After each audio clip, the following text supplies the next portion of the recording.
Hey, it's Nathan. Welcome to Tech and Brews Chat, episode number 33. These chats are all about breaking down tech jargon and putting it in context with how it impacts the business's bottom line. Today, we're talking all about how you can enable real-time data with event-driven architecture. So before we even dive in, first off, we want to cover two main things. First of all, what the heck is real-time data? And what is event-driven architecture? How do these two things work together? Why does it matter? And if it does matter that much, how are we going to make it happen? So real quick, real-time data, it's pretty intuitive. The real world moves in real time. It's as it's happening. The only constant is change. To keep up, a lot of companies are having to build their applications that can access, analyze, and distribute their data all in real time. To explain event-driven architecture, we have to take a step back to the old way of request-driven architecture. Think of request-driven architecture as if you are at a restaurant, you just ordered a giant bottle of water for the table, right? As you're waiting for the waiter to go get the bottle of water and then bring it back, you put the request in, they come back. That's how request-driven architecture works with an application. In contrast, event-driven architecture is like walking up to a flowing river with all that water and getting the water as you need it and as you want to consume it. Similarly, with data, when you use an app that's built on top of event-driven architecture, the data is there proactively, right? So you can consume that data as you need it or as you want it. So now we have the groundwork laid, let's dive right in to combine these two elements together. So real-time data within event-driven architecture. At a high level, there are two major things that are really essential to enabling real-time data within event-driven architecture. Number one is going to be microservices. When you have a large volume of data that is constantly changing with all this real-time data, you're going to need to change quickly as well. With more traditional architectures like a monolithic style architecture within your app, it's going to be hard to change that all at once. Think of a monolith as the entire app and changing that all at once. It's going to be tough to do.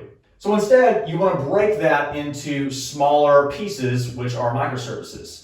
Now, if you're watching this video and you're like, Nathan, what the heck are microservices?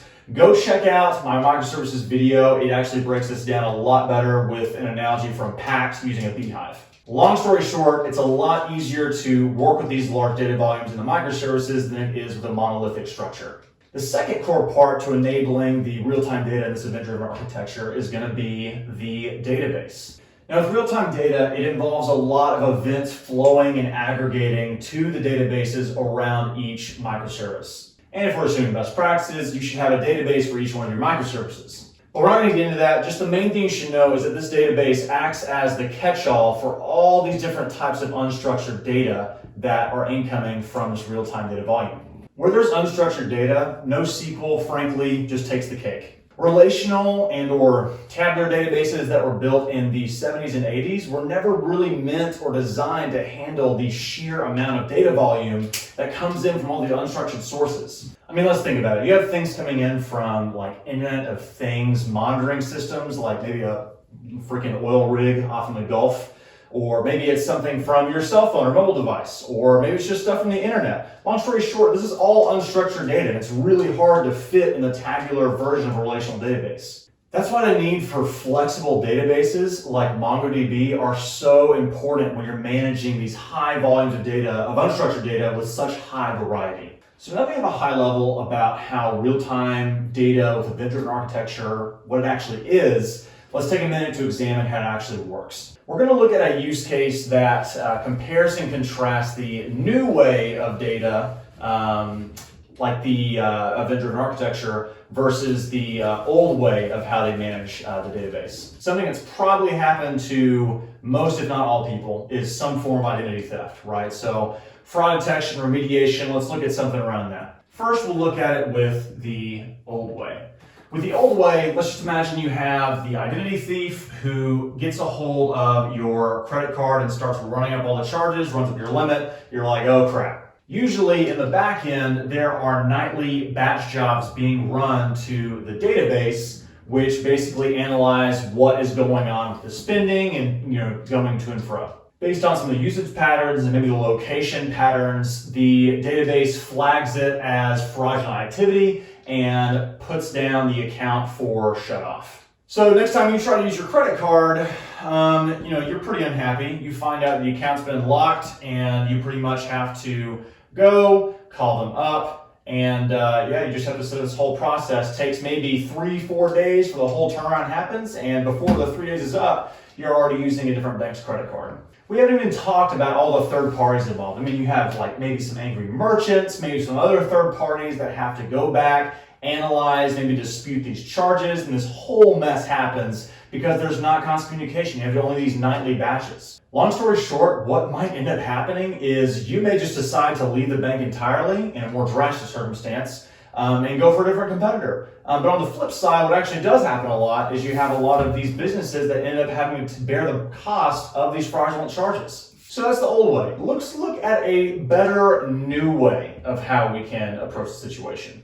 So same situation here, an identity thief gets a hold of your credit card information, starts running up a bunch of different charges, maxes out your limit, all the same crap starts happening. But instead of nightly batches being run to the database on your activity, there's actually continuous communication right back and forth between your mobile device and the database in the bank. Because what's being notified within the bank is probably one little microservice that's focused on fraud detection, it then notifies other things like, hey, you should shut down this user account, third-party provider, you need to take note of this, and then maybe even contact the law enforcement so they can start to prosecute and pursue the identity thief in the first place.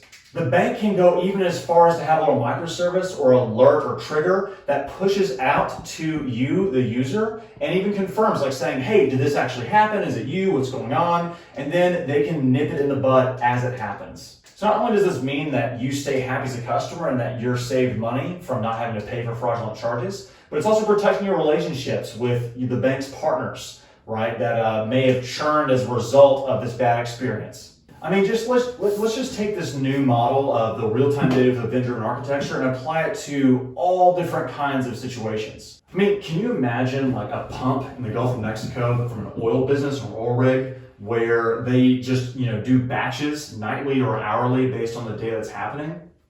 I mean, what if it broke? You're talking about thousands of dollars that are being lost out on from poor maintenance when you could have just had real-time data going back and forth. So as you start to think about it, I mean, the use cases for the real-time data are just endless and just massive value to the business, not only for customer satisfaction, but for retention and for predictive maintenance to make sure that you catch something as it happens and not after. So long story short, enabling real-time data with event-driven architecture is no small feat. So it's not easy to do, but how would a business go about implementing this kind of thing? Like I alluded to earlier in the video, data modeling for microservices is usually one of the first steps that a company takes towards going towards this type of architecture. Again, in the past, data modeling has been a really tough thing to handle, but it doesn't have to be. With MongoDB, one of the reasons why it makes this process a lot easier is because it is flexible and easy to work with the data type. JSON documents are the language of APIs, so you don't need to be constantly converting models back and forth to build something out. One of the big things that drives a lot of people away from going with a microservices approach for this event-driven architecture is because there's a database to manage for every single one of these microservices pieces. And frankly, this is a nightmare from an operational perspective. But with MongoDB Atlas, which is our fully managed service for the database, you can have every single one of these databases be stood up automatically and be fully managed on their own. Long story short, what this whole process does is that it speeds up the entire process for your development team, so they're not having to wait on someone from the operational team or on a database administrator.